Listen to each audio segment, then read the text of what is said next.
Mesdames, Messieurs, bonsoir. On le dit à Casablanca, alors qu'il assiste à un match de football à Rio de Janeiro. On le croit à Abidjan.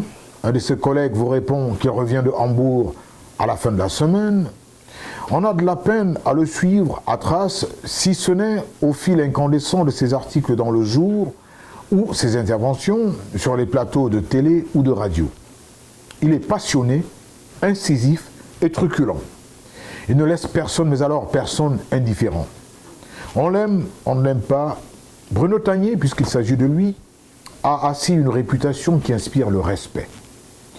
Ce journaliste, chef de service politique au quotidien Le Jour, vient de commettre un livre, un autre sur le football camerounais. La tragédie des Lions indomptables, c'est le titre de cet essai, un réquisitoire dont l'auteur nous présente sa plaidoirie. Mais avant, il fait un détour du côté du CNC, le Conseil national de la communication, dont il est membre. Le CNC se porte plutôt bien, très critiqué, ce qui est tout à fait normal pour une institution qui commence seulement à faire ses premiers pas. Oui, mais globalement, le CNC se porte bien. Sinon, je ne suis pas en plein dans la politique, pour ne pas dire les politiques du CNC, mais les critiques en majorité portent sur quoi?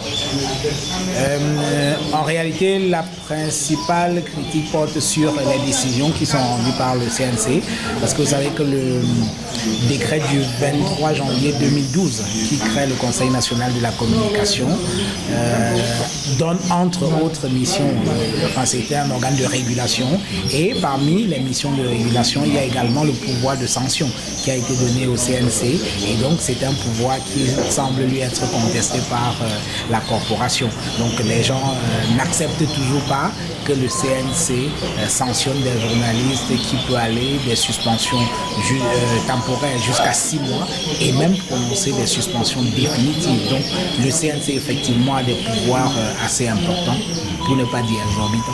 Voilà, j'imagine que au moment de prendre des décisions, il faut un consensus. Est-ce que parfois vous avez, vous journalistes Jean-Bruno Tagné, l'impression que on est allé un peu trop loin dans la sanction? Bon, disons que le CNC, les décisions du Conseil national de la communication font l'objet de beaucoup de débats. Et personnellement, je suis de ceux qui militent au sein du CNC pour que nos réunions et surtout les auditions des journalistes qui sont traduits devant le Conseil national de la communication soient publiques, que ce soit télévisé, pour que les uns et les autres puissent se faire une opinion de ce que les journalistes font une fois qu'ils sont devant le CNC. Parce qu'il est c'est très bien pour les journalistes de crier à la tentative de musellement des médias et tout ça là, mais une fois qu'ils sont devant le CNC et qu'ils sont en face de leurs responsabilités, le discours n'est plus exactement le même. Parce que vous voyez très bien que, d'accord, moi je suis un fervent défenseur de la liberté d'expression parce que personnellement j'en jouis abondamment, mais il y a quand même une certaine responsabilité qu'il faut avoir, même lorsqu'on jouit de sa liberté d'expression. Et malheureusement, beaucoup de journalistes vont un peu trop loin, et une fois qu'ils sont devant le CNC, moi ça m'aurait fait plaisir que le public découvre par lui-même de quoi ils sont accusés, comment ils se défendent, et je suis sûr que l'opinion publique changerait beaucoup sur un certain nombre de journalistes. Qu'est-ce qui bloque? Pourquoi est-ce que l'occasion n'est pas donnée justement au public d'assister en direct à ces auditions? Disons que pour l'instant, c'est une idée qui a été émise au sein du Conseil, et les autres membres sont sensibilisés sur cette question, et maintenant on va devoir trancher. Parce que vous savez, le Conseil national de la communication, c'est 9 membres, et les décisions conformément au décret du 23 janvier 2012 sont prises à la majorité des membres, des 2 tiers des membres. Et donc lorsqu'il a égalité de voix, la voix du président, elle est prépondérante. En ce moment, nous sommes 8, parce que Monseigneur Béfé, qui était le président du Conseil national de la communication, est décédé, dont il ne reste plus que 8 membres. Et je peux vous dire qu'aucune décision, ou alors très peu de décisions, sont rendues de manière à l'unanimité des membres. Il y a énormément de discussions, et parfois ces discussions sont si houleuses que cela vit à la querelle. C'est vous dire la nature et la qualité des débats qu'il y a au sein du Conseil national de la communication. C'est dommage que le public ne retienne que les sanctions. C'est dommage que la corporation corporation qui a intérêt à ce qu'il y ait une espèce, je n'aime pas cette expression mais je vais l'utiliser, la corporation qui a intérêt à ce que la profession soit dératisée. Donc c'est dommage que la corporation qui a intérêt à ce que la profession soit dératisée soit la première à être l'adversaire du Conseil national de la communication. Mais personnellement, cela ne me gêne pas, c'est l'expression de la liberté, une liberté dans le cas d'espèce qui traduit plus une ignorance, pardon de le dire, mais c'est la réalité. Beaucoup de journalistes sont ignorants du texte qui crée le Conseil national de la communication et même du fonctionnement de cet organe, et c'est dommage.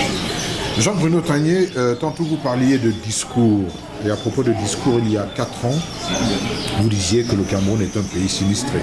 Aujourd'hui, vous remettez ça?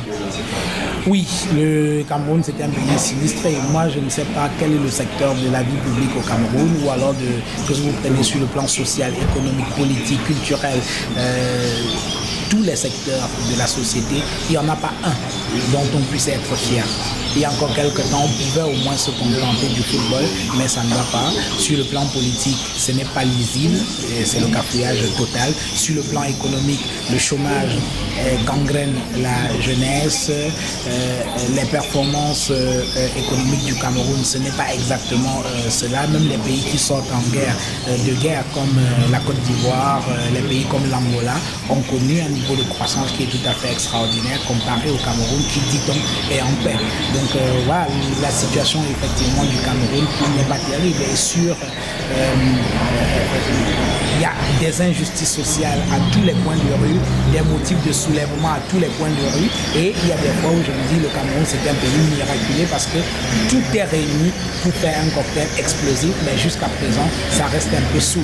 Mais pour combien de temps encore? Je ne sais pas, vous faites preuve d'un pessimisme. On va surfer sur la vague de la politique. Vous êtes convaincu encore aujourd'hui que l'alternance au Cameroun, c'est pas pour demain? Disons que je ne suis pas pessimiste. J'essaye simplement d'observer la société camerounaise telle qu'elle est. Et je cherche des motifs de satisfaction. Et autre chose, à titre personnel, j'aurais pu me contenter parce que je suis un privilégié. Privilégié en ce sens que j'ai la chance d'avoir un emploi.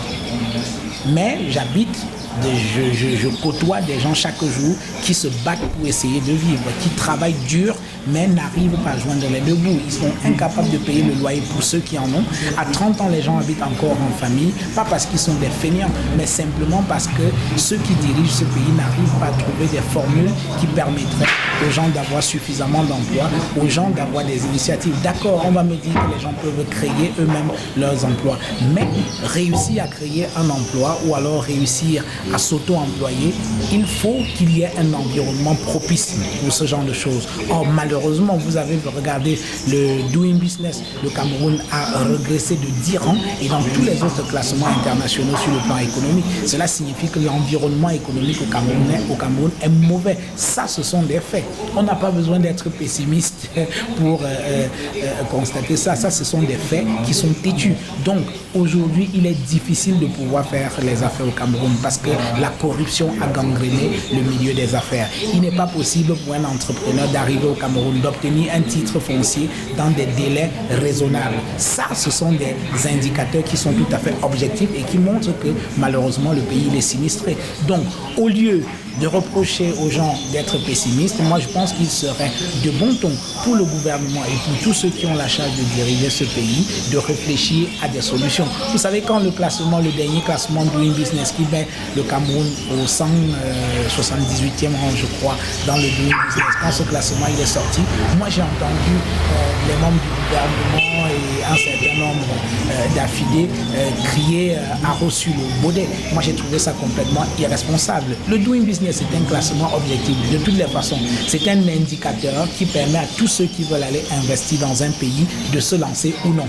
Et au lieu donc de crier sur a reçu le baudet comme ils l'ont fait, moi je pense qu'il est plus intelligent de regarder qu'est-ce qui fait problème, comment améliorer notre classement et d'avancer plutôt que de dire qu'on est contre nous et qu'on serait victime d'un complot ourdi par je ne sais qui. Voilà, donc moi je pense que Il faut être peut-être optimiste, mais l'optimisme doit être basé sur quelque chose de concret et non pas un optimisme qui est simplement basé sur des fantasmes. Jean Bruno, vous venez de commettre un livre sur les lions, un deuxième, encore un autre comme qui dirait, sur les lions indomptables, la tragédie des lions indomptables du Cameroun. Est-ce exagéré de dire que ce livre est une espèce de réquisitoire? Ce n'est pas exagéré, je l'ai voulu comme tel. J'ai voulu faire un réquisitoire sur la manière de fonctionner du football camerounais, sur les lions indomptables, parce que cette équipe nationale était la vitrine il y a encore quelques années, mais aujourd'hui c'est l'objet de toutes les humiliations, l'objet de toutes les hontes. Vous savez, j'ai eu la chance d'accompagner les lions indomptables dans un certain nombre de compétitions et je vous assure, ce n'est pas beau quand vous êtes journaliste dans les gradins d'un stade où il y a 30 000 personnes ou alors 40 000 personnes et de se voir humilié comme on l'a été au Brésil. Moi, je pense que c'est quelque chose qui devrait nous préoccuper. Surtout que nous ne sommes pas tellement humiliés parce qu'on n'a pas les capacités. On a des capacités, mais malheureusement, c'est le management de l'équipe nationale de football du Cameroun qui fait problème, si on veut parler de l'équipe nationale. Mais avant même d'arriver à l'équipe nationale du football du Cameroun, c'est la politique même du football au Cameroun qui n'existe plus. Il n'y en a pas. Parce que jusqu'à présent, ceux qui dirigent ce pays se sont contentés des résultats.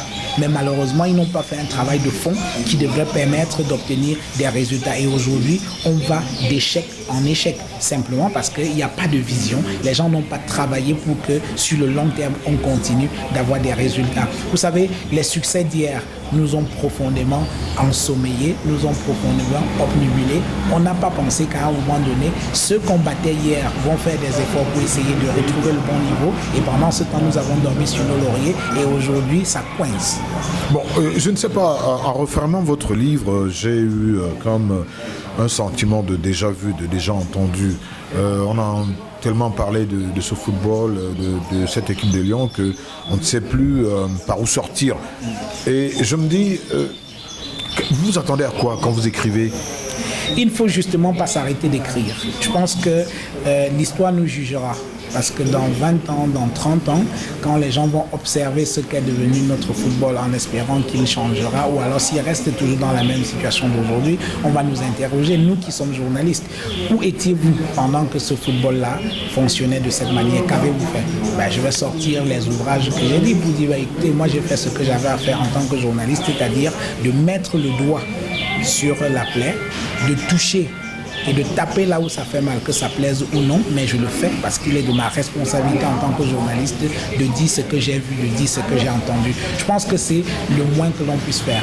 On ne peut pas, sous le prétexte qu'on a déjà entendu, laisser faire. Non, on doit continuer d'en parler. Et effectivement, en écrivant ce livre, je me suis rendu compte que les problèmes du football camerounais ou alors les problèmes des lions indomptables se reproduisaient de manière cyclique, de manière quasi sisyphéenne.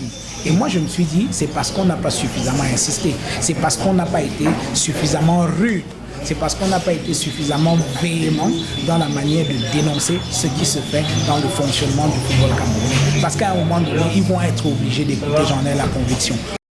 Ce qu'on dit du football, on peut également le dire de la santé, de l'éducation et de tout ce qu'on peut imaginer dans ce pays. C'est quelque peu paradoxal. Vous faites allusion à justement cette pierre de Sisyphe, que ce soit sur le plan des réunions entreprises pour promouvoir ce sport camerounais et dans la moindre mesure le football, que ce soit dans la dénonciation par les journalistes et autres écrivains et autres critiques de ce sport et de ce football. Mais est-ce que vous avez le sentiment que vous n'avez pas le sentiment que vraiment on va continuer à rouler cette pierre? Je pense qu'on ne l'a pas assez roulé. Quand je regarde la littérature sur le football camerounais et sur les lions indomptables, elle n'est pas énorme.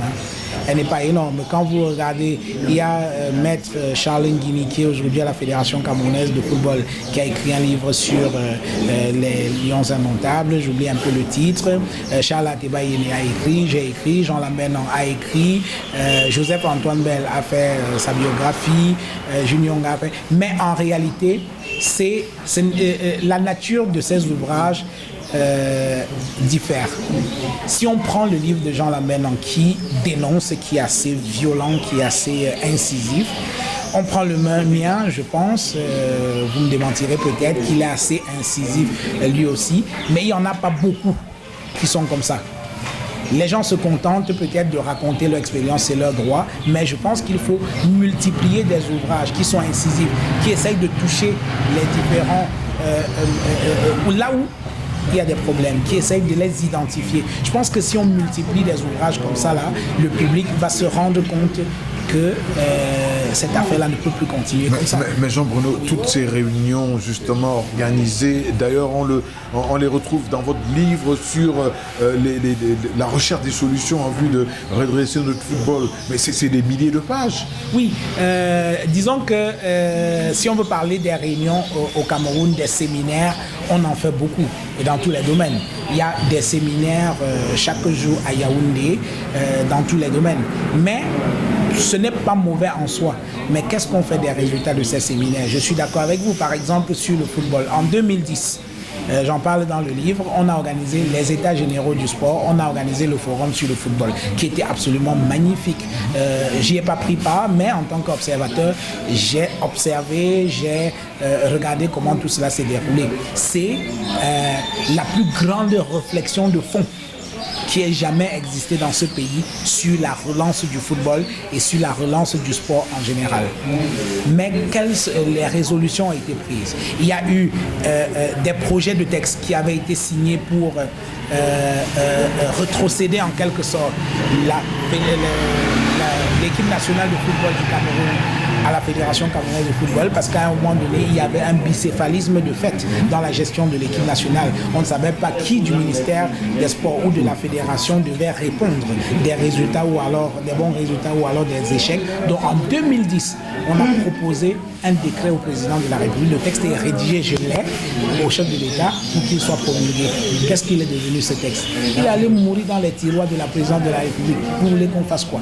Donc le chef de l'État nous a fait perdre 4 ans, parce que c'est seulement en 2014 qu'il a promulgué, le 25 septembre 2014, un décret qui globalement rétrocède la gestion de l'équipe nationale à la Fédération camerounaise de football. Mais jusqu'à présent, il y a encore des décrets d'application qui sont attendus. Donc vous voyez qu'il y a une absence de volonté politique. Les gens refusent de faire fonctionner notre football. Je ne sais pas si c'est de la fainéantise, je ne sais pas si c'est de l'incompétence, mais j'avoue que ça ne peut pas être de l'incompétence, parce qu'il y a des gens compétents. Je vous dis qu'il y a eu des travaux qui ont été menés en 2010, le forum et puis les États généraux. Donc c'est une absence de volonté politique tout simplement. Jean-Bruno Tanier, on va revenir justement sur le président de la République, le président Biya, dont vous parlez dans le livre. Cela dit, en attendant, une des approches rédactionnelles, c'est le genre épileptique que vous avez choisi. Et là, il faut avouer que vous n'y allez pas avec le dos de la cuillère. Votre plume, par moment, est particulièrement acerbe dans le portrait que vous faites de certains personnages, dont Eto, en l'occurrence. Eto, dont le nom apparaît, j'ai compté 100 fois dans les 70 premières pages du livre. 100 fois, il faut avouer que ce n'est pas rien. Oui, c'est symptomatique de la place que cet homme a occupée dans le football camerounais, dans les Lions indomptables. Il faut dire qu'il est impossible, je dis impossible, de faire un travail de recherche sur les Lions indomptables du Cameroun aujourd'hui sans parler de Samuel Eto'o-Fils.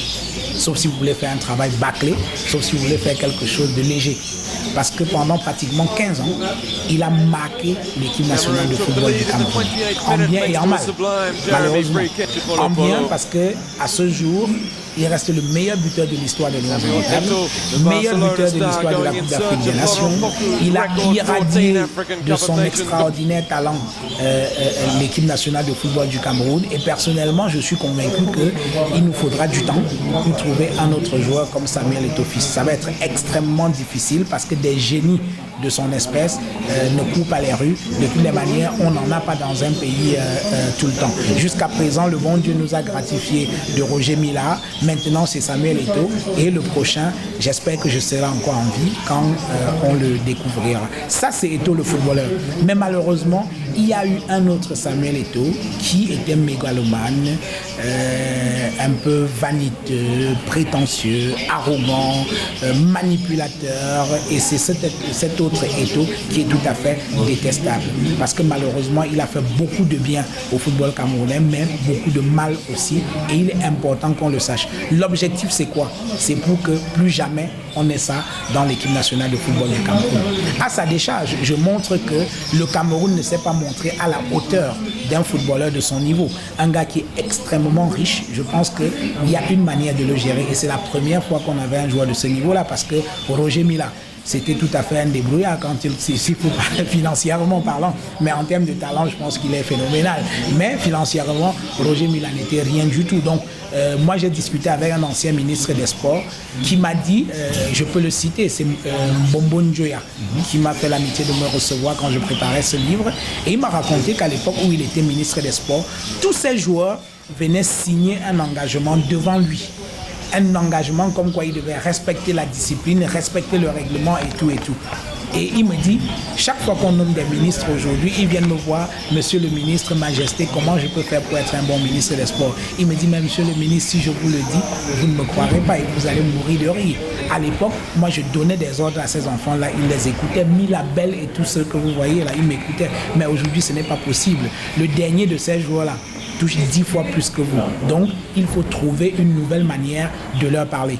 Donc, à ce niveau-là, on peut dire que le Cameroun a péché en ce sens qu'il n'a pas su gérer ce garçon. Mais quand même, il y a des actes que ce garçon a posés, et j'en parle dans le livre, qui relèvent plus de la folie, de la mégalomanie que de toute autre chose. On ne fait pas ça quand on aime son pays comme il prétend l'avoir aimé.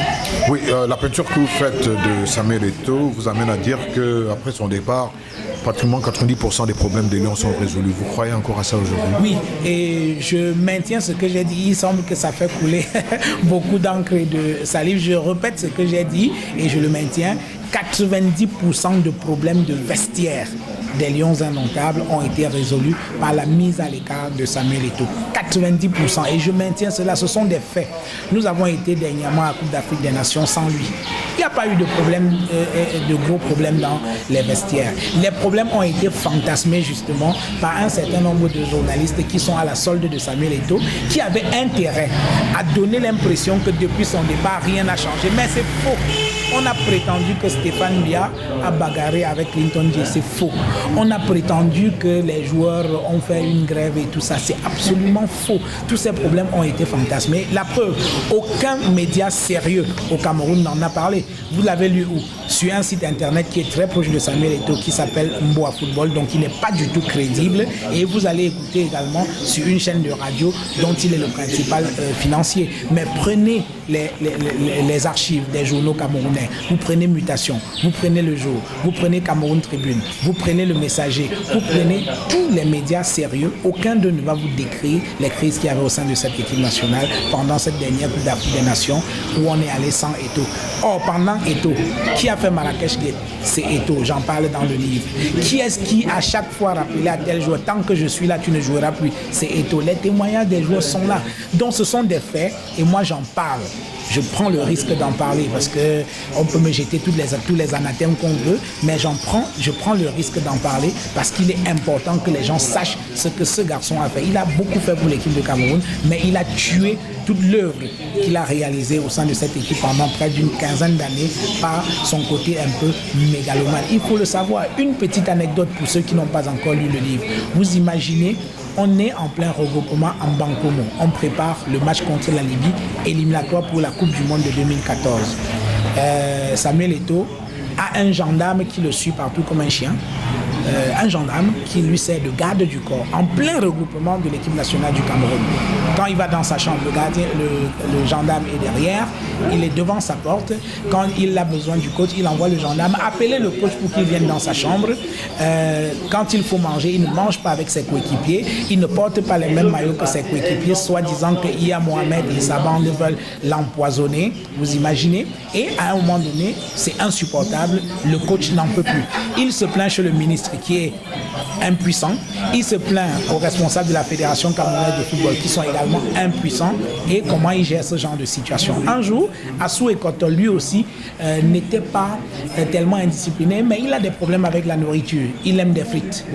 Assou Ekoto, c'est connu. Oui, il aime les frites. Il aime manger des frites. Et donc, il ne bouffait pas avec tout le monde. Il faisait un peu la tête. Et un jour, le coach, à la fin d'une séance d'entraînement, dit Benoît, il faut que tu montes dans ma chambre, je vais te parler. Et quand il monte dans sa chambre, le coach lui dit, alors Benoît, tu n'es pas professionnel. Tu ne manges pas avec tes coéquipiers, tu fais ce que tu veux, ce n'est pas professionnel. Si tu continues comme ça, je te mets hors de mon équipe, je te mets en dehors de mon équipe et on n'en parle plus. Benoît lui dit, ok coach, d'accord, il n'y a pas de souci. Je suis d'accord, sanctionne-moi. Je suis d'accord avec toi, tu as tout à fait raison. Mais qu'est-ce que tu fais du capitaine? Le capitaine a son kinésie. Ça, c'est Benoît Assou Ekoto qui le dit au coach. Oui. Il dit, le capitaine a son kinésithérapeute personnel.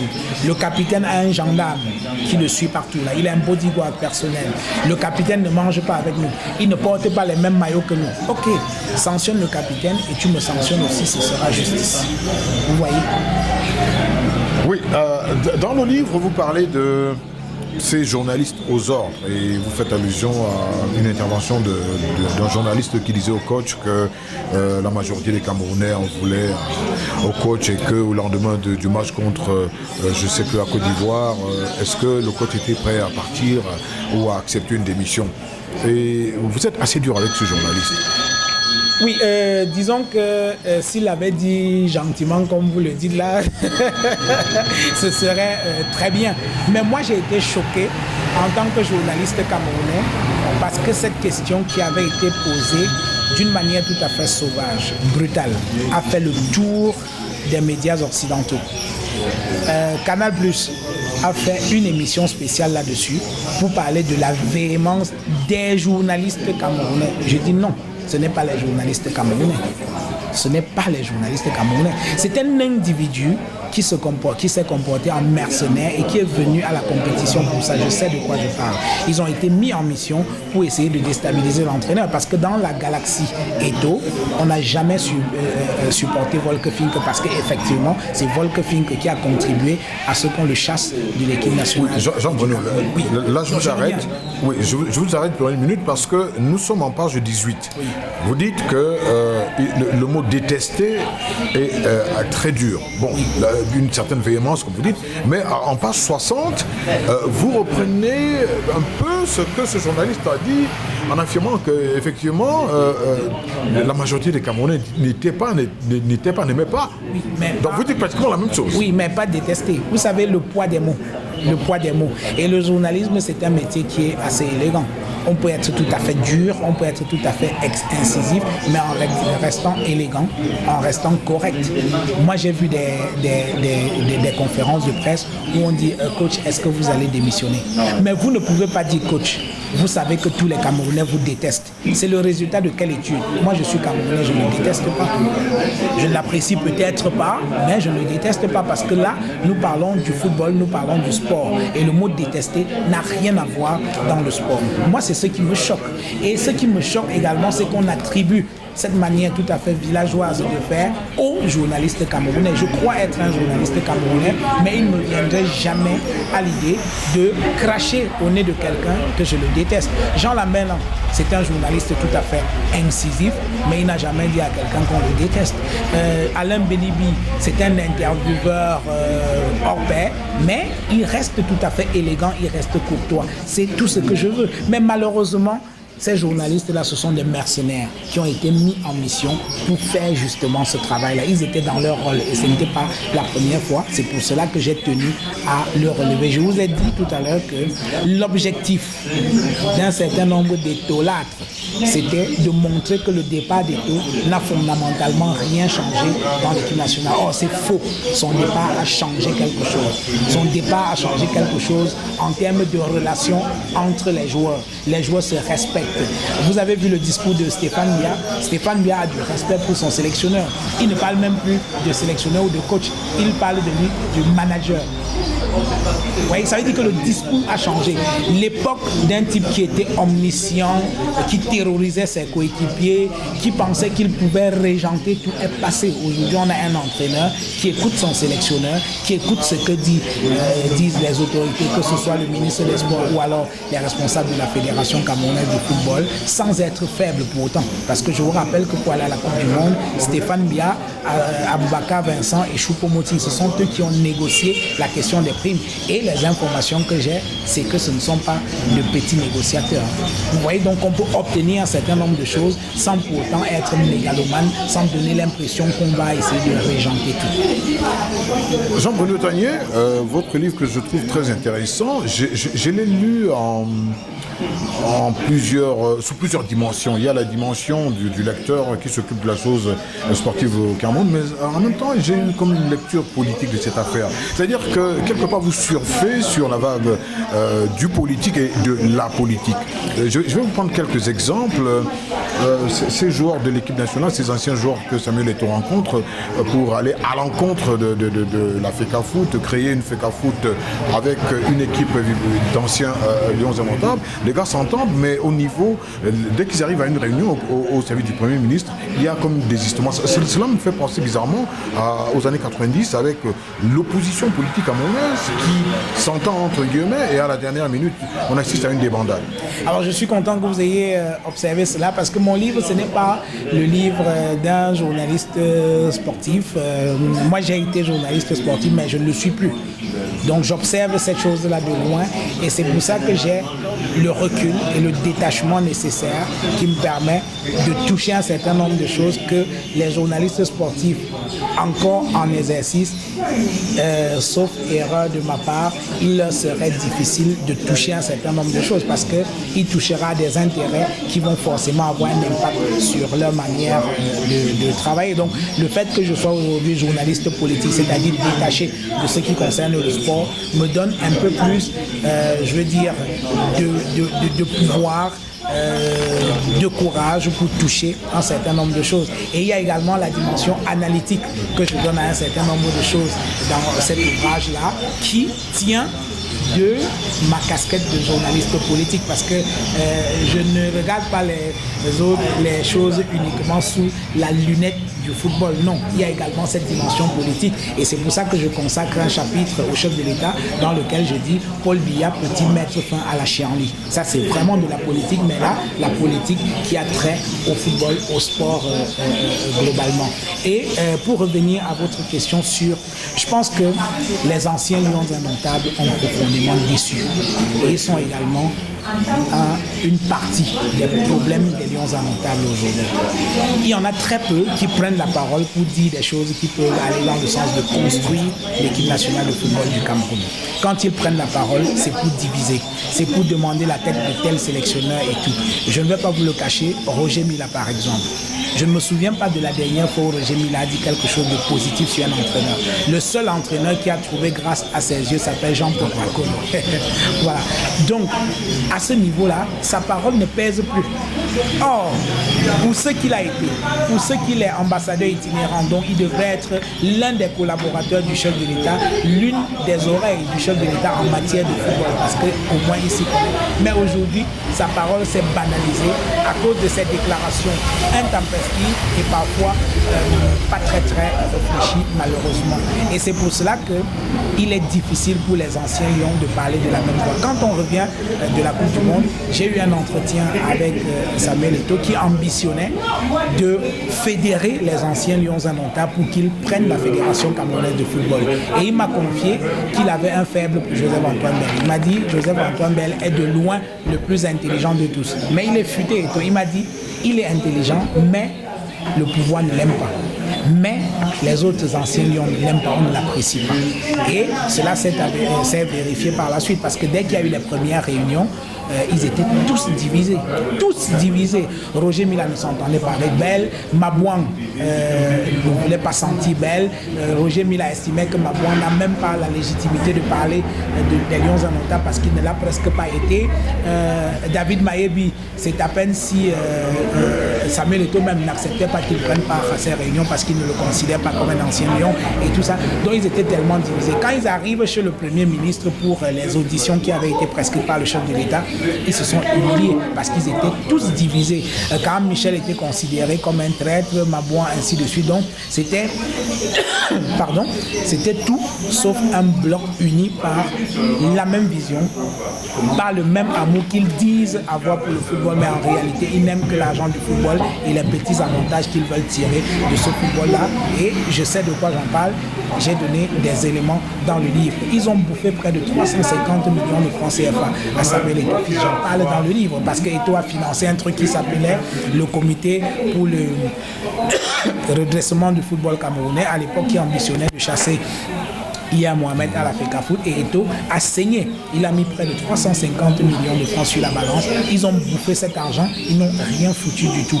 Et dernièrement, quand ils se réunissent pour prendre, disent-ils, la FECAFOOT, et c'est toujours l'argent qu'ils mettent en avant. Il y a un d'eux, j'en parle dans le livre, qui dit qu'il faut 200 millions pour essayer de corrompre les journalistes pour qu'ils lynchent les responsables actuels de la FECAFOOT pour mieux les positionner. Et c'est Mabouan qui a sauvé les 200 millions parce qu'il a appelé Eto'o discrètement pour lui dire Samuel, ces aînés veulent te voler.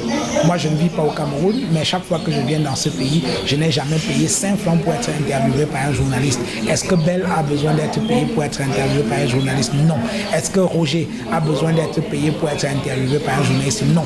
Il dit Samuel, ces aînés veulent te voler. Et tout lui a dit merci, il l'a embrassé.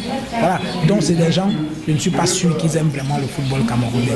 Et nous avons vite fait, nous autres lecteurs, d'établir un parallèle, pour revenir à ce que je vous disais, entre justement ce groupe-là et l'opposition politique camerounaise qui n'arrive pas à s'entendre pour aller au moment des élections, par exemple, pour contrer le RDPC. Autre lecture politique, il y a une espèce d'intertextualité là que vous faites avec le départ de Eto'o, que certains ont même assimilé à un départ de Paul Biya. Je vais pouvoir un peu pour dire qu'il est évident, je ne sais plus si c'est le messager, qu'avec Eto'o parti, les Lions, c'est OK. On pourrait s'imaginer Biya partant et un Cameroun OK. Ah oui, et ça me fait plaisir parce que ça, c'est même des aspects que j'avais oubliés et que j'évoque dans ce livre-là, parce qu'aujourd'hui, tout le monde donne l'impression que je suis seul à avoir observé que le départ d'Eto'o avait changé quelque chose. Mais lisez le messager quand le Cameroun s'est brillamment qualifié pour la Coupe d'Afrique des Nations. Le messager a fait un joli parallèle entre ce que sont devenus les Lions indomptables et ce que deviendrait le Cameroun si Biya partait et était remplacé par quelqu'un de plus jeune. Et il y a également un excellent chroniqueur dans le jour qui s'appelle Patrice Etundi Mbala. Il dit quand les rois meurent, parce que et il a essayé avec le style que vous lui connaissez, il dit quand un roi est encore en vie, on a l'impression que le royaume ne peut pas fonctionner sans lui. Mais le jour où il meurt, on se rend compte que le jour se lève. On se rend compte que les oiseaux continuent de chanter. On se rend compte que le pays continue même d'avancer et peut-être même mieux. Et c'est ce qui s'est passé avec le départ de Samuel Eto'o. C'est pour ça que je vous dis, le départ de Samuel Eto'o, je le maintiens, a résolu 90% des problèmes de vestiaire des Lions indomptables. Pas les problèmes des Lions indomptables, non, parce que les problèmes des Lions indomptables existaient avant qu'Eto'o n'arrive. Et donc, il serait complètement irresponsable de lui attribuer 90% des problèmes des Lions indomptables. Mais des problèmes de vestiaire du temps où il était dans cette équipe nationale, c'est lui. Et c'est pour cela que sa mise à l'écart, on a fait un parallèle pour dire, mais après tout, si on chasse Samuel Eto'o avec quelques autres fauteurs de troubles de cette équipe-là, on ne les remplace pas des jeunes. Le gardien des Lions indomptables, c'était qui? Fabrice Ondoa, 19 ans. Quand le sélectionneur l'a aligné pour la première fois, on l'a traité d'irresponsable. On dit, mais attends, comment est-ce qu'on peut confier les buts des Lions indomptables à un bébé de 19 ans? Tout le monde a demandé que Kameni revienne. Le coach a tenu bon. On a vu des résultats. C'est l'un des rares bons joueurs qu'on a eu, que ce soit pendant la Coupe d'Afrique des Nations. Vous avez vu des petits-enfants comme les Clinton J qui ont tout à fait été explosifs pendant les éliminatoires.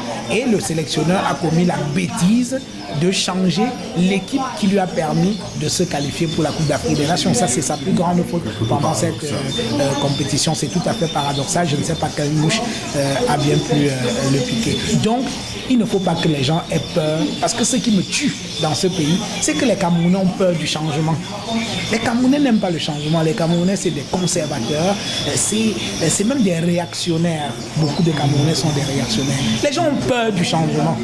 Attends, enseigne que même au niveau de la FECA Foot, la finale de la Coupe du Cameroun, on ne peut pas dire exactement quand elle aura lieu parce que tout doit venir de la présidence de la République. Mais oui, c'est en cela que je dis que le chef de l'État porte une grosse part de responsabilité dans la mort du football camerounais. Aujourd'hui, quand je prends rien que l'exemple de la finale de la Coupe du Cameroun de football, moi quand j'étais élève au lycée, j'ai vu quand Panthère de Banganté a joué la finale de la Coupe du Cameroun, je crois en 88 contre Racine de Bafoussam. J'étais au lycée classique de Banganté. C'était un événement. On a vu à la télévision comment c'était une grande fête du football. Il y avait du monde au stade, le match se jouait à guichet fermé. Mais de nos jours, les gens se qualifient pour la finale de la Coupe du Cameroun, mais pendant 3 mois, on attend que le chef de l'État daigne trouver une minute dans son emploi de temps très chargé pour venir présider cette finale de la Coupe du Cameroun. Pardon. Du coup, quand la finale se joue enfin, il n'y a plus d'engouement, les joueurs sont fatigués, on les surprend parce que parfois on appelle les responsables de la FECA Foot le vendredi pour leur dire le chef de l'État préside la finale dimanche et les joueurs appliquent immédiatement, s'ils sont à Garoua, ils prennent rapidement le train pour se retrouver à Yaoundé.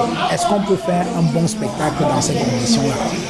Honnêtement, quand je dis ce genre de choses qui sont des faits, que me reproche-t-on? Ce sont des faits qui sont têtus. Voilà. Donc c'est en cela que je dis qu'il a participé à tuer le football. Autre exemple, ce pays, en 30 ans de pouvoir, le chef de l'État a construit un seul stade, celui de Limbe, qui n'est pas encore éprouvé d'ailleurs. Est-ce que c'est normal? Ou un pays qui a participé à 7 Coupes du Monde déjà. Donc il n'y a pas eu véritable politique du football dans ce pays. La seule politique qui va jouer, c'est la politique des résultats. Et ils pensent que les résultats s'obtiennent uniquement par le limogeage des entraîneurs et par le remplacement. Parce qu'il y a une frénésie dans le limogeage et le recrutement des entraîneurs que je trouve complètement démentiel.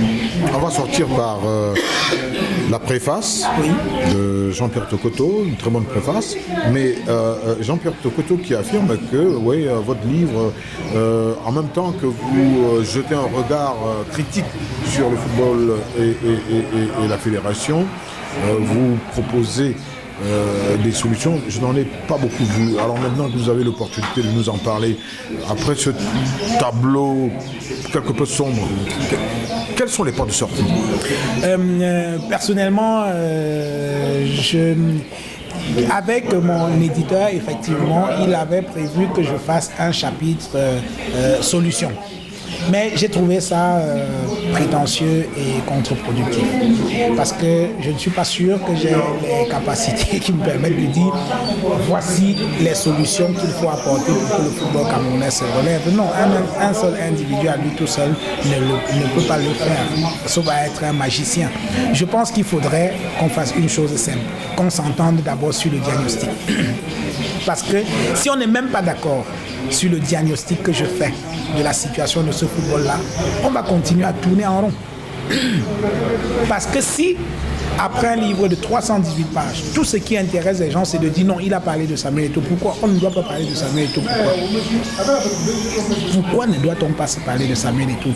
Vous voulez qu'on se retrouve dans quelques années avec un autre Samuel Eto'o qui sera encore plus dangereux que le premier? Non, moi je le fais pour attirer l'attention des gens sur la nécessité de faire attention. Je dis plus jamais ça. Eto'o, on va le vénérer, le footballeur. Mais l'homme, il a posé des actes qui sont inacceptables et il faut appuyer là-dessus pour que les jeunes joueurs qui arrivent en équipe nationale comprennent que le drapeau du Cameroun est plus important que leurs petits égos. Ça, c'est quelque chose de très, très important. Maintenant, quand je dis que le chef de l'État a une part de responsabilité dans le désastre du football camerounais, est-ce que c'est faux? Si on n'est pas déjà d'accord sur ce genre de choses, si on n'est pas déjà d'accord pour reconnaître que le régime du président Biya n'a pas une politique du football, si on n'est pas d'accord sur ces petites choses-là, sur ces prolégomènes-là, ça ne vaut pas la peine de dire, bon, comme solution, il faut faire ci, il faut faire ça. Quand je dis que limoger le sélectionneur Volker Finke n'est pas la solution, les gens estiment que je suis corrompu par le sélectionneur, c'est un problème. C'est une simple question de logique, parce que je dis une chose simple. Depuis 2002, le Cameroun n'a remporté aucun titre. Mais une vingtaine de sélectionneurs sont passés. C'est-à-dire quand on essaye de faire le ratio, c'est environ un entraîneur par an. Et parfois, certaines années, on a eu 2 entraîneurs en un an. On ne peut pas s'en sortir de cette manière-là. C'est une simple question de bon sens, de logique. La stabilité sur le banc de touche, c'est un atout. Et vous ne pouvez pas être tout le temps en train d'utiliser les sélectionneurs comme des espèces de moutons sacrificiels, alors que les problèmes se trouvent ailleurs. Travaillons notre football. Le championnat ne vaut absolument rien aujourd'hui. Quand on va au stade Amadou Ahidjo aujourd'hui, on s'ennuie. Le stade est complètement vide, le spectacle est mièvre. Vous regardez au niveau des équipes des jeunes, les juniors, les cadets sont laminés dans toutes les compétitions. Dès le premier tour, parfois, ils ne se qualifient même pas.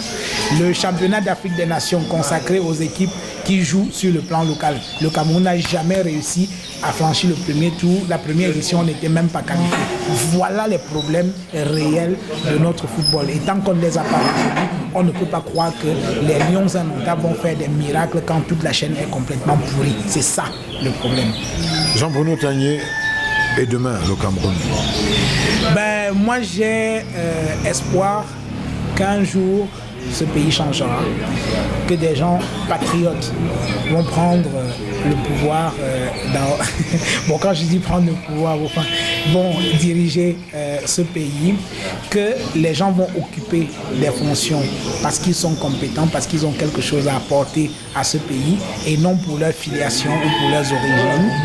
J'ai foi que les jeunes, parce que les jeunes au Cameroun, contrairement à ce que les gens peuvent dire, sont très très dynamiques, mais malheureusement ils sont dans une espèce de camisole de force qui ne leur permet pas de s'exprimer, d'exprimer leur talent. J'ai foi en la jeunesse de ce pays, mais vous savez, c'est la tête qui détermine tout le reste. Tant que la tête ne tient pas très bien, le reste, on perd du temps. Tous les pays qui sont un peu développés, qui marchent un peu, même en Europe, un peu partout aujourd'hui, ont des dirigeants qui sont jeunes, qui sont dynamiques, qui sont capables d'enchaîner 5 voyages en une semaine dans le monde pour les intérêts de leur pays, qui peuvent enchaîner des réunions de 6 heures et des réunions où on travaille. Ce n'est pas des réunions où on fait le culte de la personnalité d'un individu. Quand nous allons avoir un dirigeant qui est capable de bosser comme ça, là, je pense que le Cameroun va se relever très vite. Beaucoup de gens croient qu'on ira chercher des gens ailleurs. Non.